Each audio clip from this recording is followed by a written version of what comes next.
So I'm the Executive Director of Women's Health and Women's Hands Community Health Center.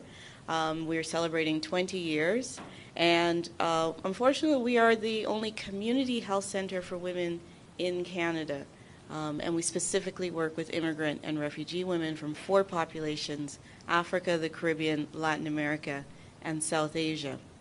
And because of the mandate of Women's Health and Women's Hands, which is to be a feminist, pro-choice, anti-racist, anti-oppression, participatory, framework practicing community health center, practiced that several times, we were in a very good position to take leadership with impacted communities to move the issue of FGM to a legislative level. And before I also start, I need to thank the women in the community who actually brought this to our organization.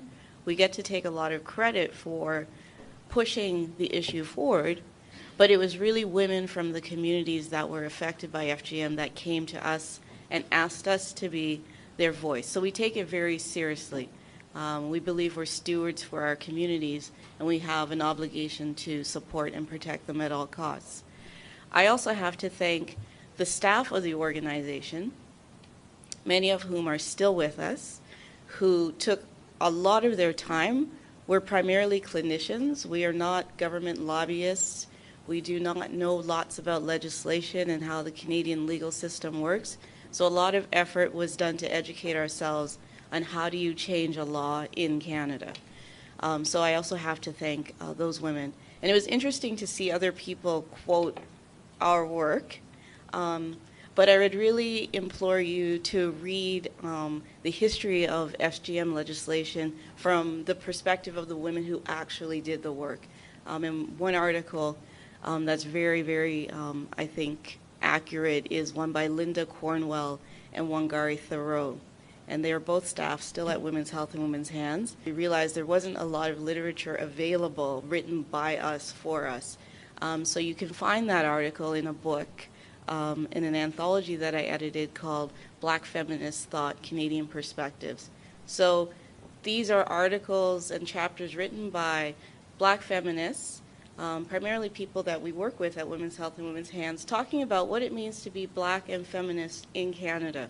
Or from my perspective, I can tell you I wrote about being a young African woman living in Canada and grappling with what it means to be feminist, and also what it means to be African in this context. So I'm not going to tell you where to buy it because I don't want to promote that place online where you buy books. That big place. Support local booksellers, please, especially women's bookstores. So just some reflections on policy development in Canada. Where I left off yesterday was in 1994. And as I was talking yesterday, I was talking about the government lobbying that occurred on behalf of women from impacted communities.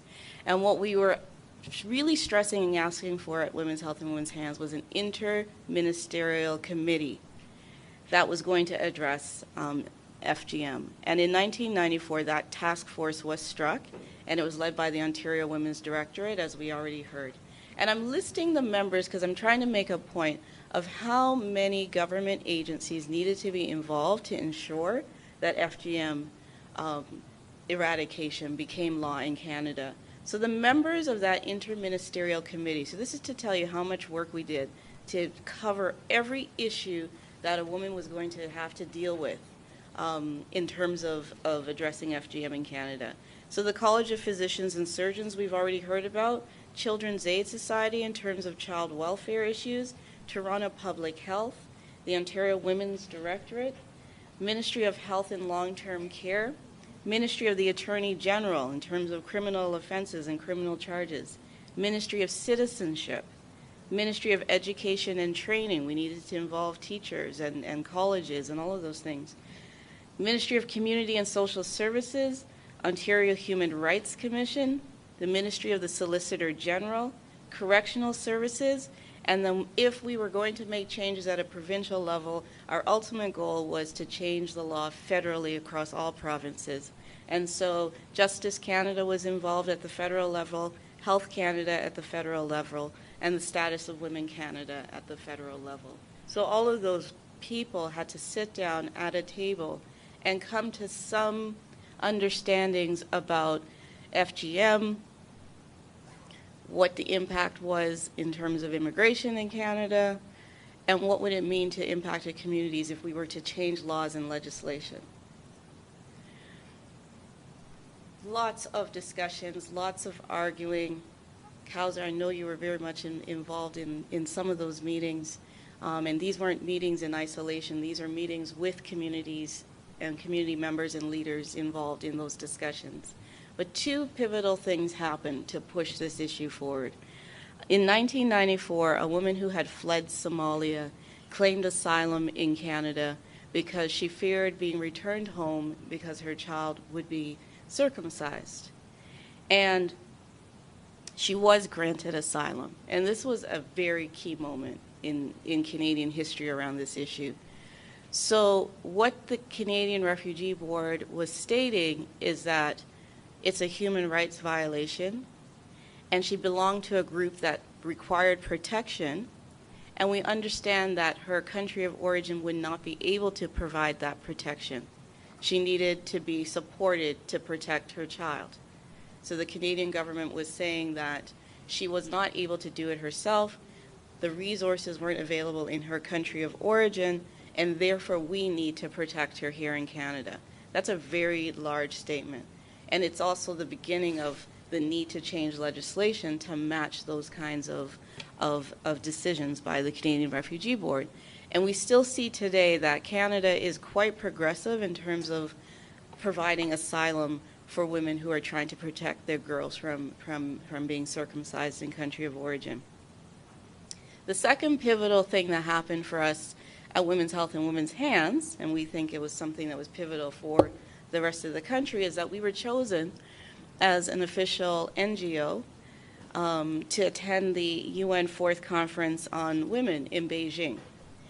And Women's Health and Women's Hands took this as an opportunity to apply for what is termed ECOSOC status, Economic and Social Development Committee status, meaning that we have official status with the UN, which we still hold today. And we still speak on behalf of violence against women's issues at the UN on a regular basis.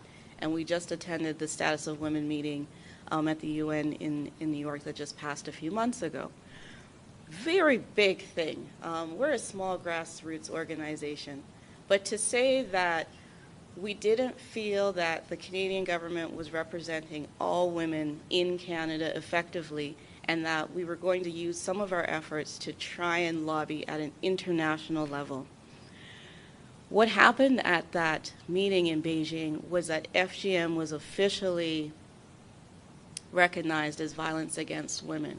And we saw in the previous presenters' presentations, conventions were signed onto by governments throughout the world, including Canada, to endorse that fact. So now we had something to leverage.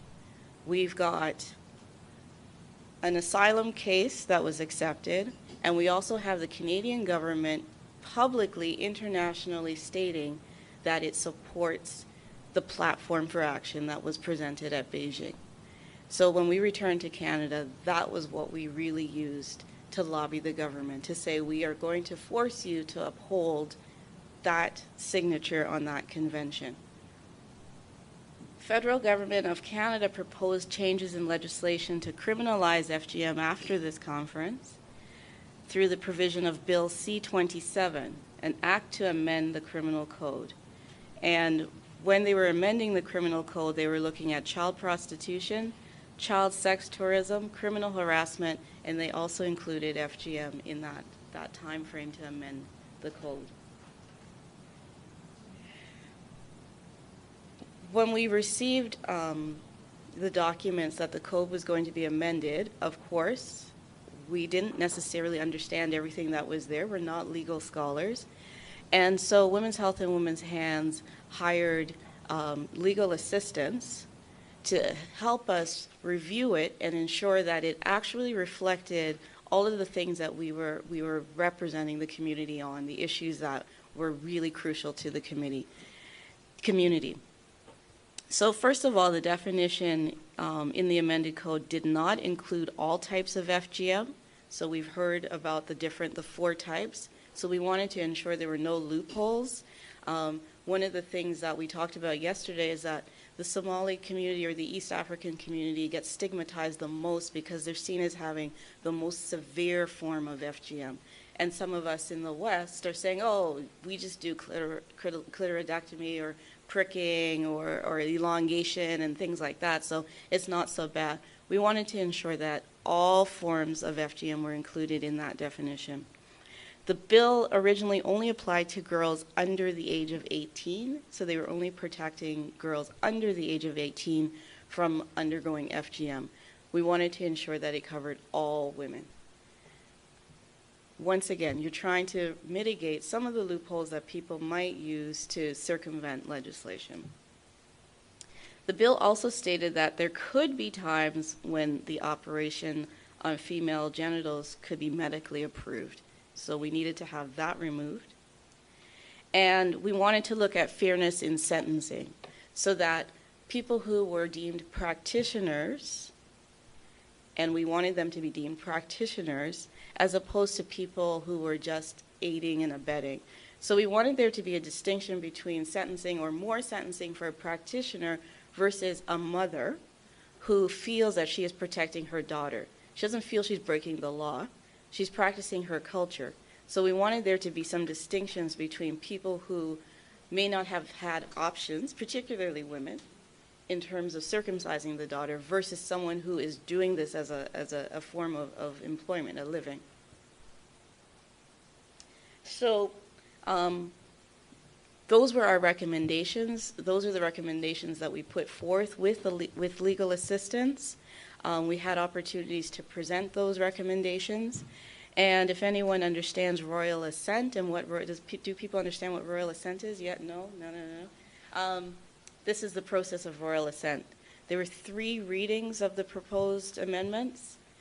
There were debates in the House of Commons, and then it's read 3 more times in the Senate, and then the bill with the suggested amendments was passed on May 26, 1997. Royal assent means the Governor General has made the approval on the final recommendations, meaning, really, that the Queen of England has made final approval. So that's where we get the term royal assent. So this is a very long process. I started speaking yesterday, and when I started yesterday, I started in the late 80s and really 1990, and we didn't see that bill and legislation pass until 97. So it was really a long 7-year process of commitment by community members, organizations such as Women's Health and Women's Hands, and as you saw, that list of government agencies who were committed to making changes. Unfortunately, this is really where the story stops. I would love to have comparable material that, as Nana had presented in terms of England, and I'd love to be able to put up dates like 2010 and 2011 up there, but most of the funding for FGM education and support ended in 1997. So the belief was we have legislation, the community has what it needs, it is now up to you to educate yourselves, to educate your community, and it's also up to you to educate service providers to provide services to you. You have the issue and the problem, and you must fix it. Really, one of the reasons why I've come to this conference is to implore people that we have to still move away from that you conversation or your community conversation. We need to be talking about what are we doing with an issue that is now a Canadian issue. It is no longer an immigrant issue. It is no longer an issue that happens in Africa. This is actually a Canadian issue. It is part of the work that we do as healthcare providers to ensure that everybody in our community is receiving equitable healthcare services regardless of where they come from originally. We really need to see resources and funding being put into education for the community. We have legislation that many people still don't understand. They still do not understand why child welfare workers show up at their house. They still don't understand why their children are being apprehended. We don't have a prosecution to date based on this legislation. People just fear there's this thing that's over their heads, but they don't understand what that legislation is, what it means, what it says, who enforces it. And we also are still dealing with healthcare providers who have no knowledge of FGM or FGC.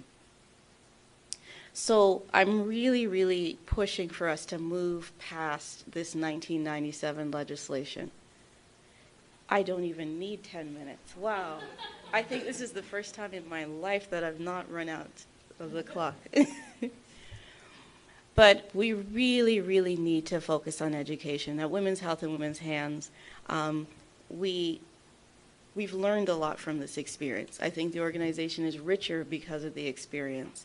Our ability to not be afraid of big government organizations or agencies is wonderful. That I could feel comfortable going to Ottawa to lobby. That I could feel comfortable standing at the UN and speaking about the issues that we're experiencing here in Canada, particularly as African women living in a northern country. So it's built a lot of confidence within the organization, but we need to see that dispersed within the community, and we also need it to not be an Ontario, Toronto-centric experience. It needs to be something that is experienced across the country. So those are some of the things that I'm hoping for. I'm also hoping for more support for impacted communities. I want to see more funding for services, and I want to see more organizational support so that the issue is not ghettoized in ethnocultural agencies. It needs to become mainstreamed. So I want to really thank the organizers for giving us this opportunity. And I keep forgetting to thank my staff currently, and these are just pictures of some of our staff activities. So I want to thank you all for your attention, and I look forward to hearing about the clinical practice.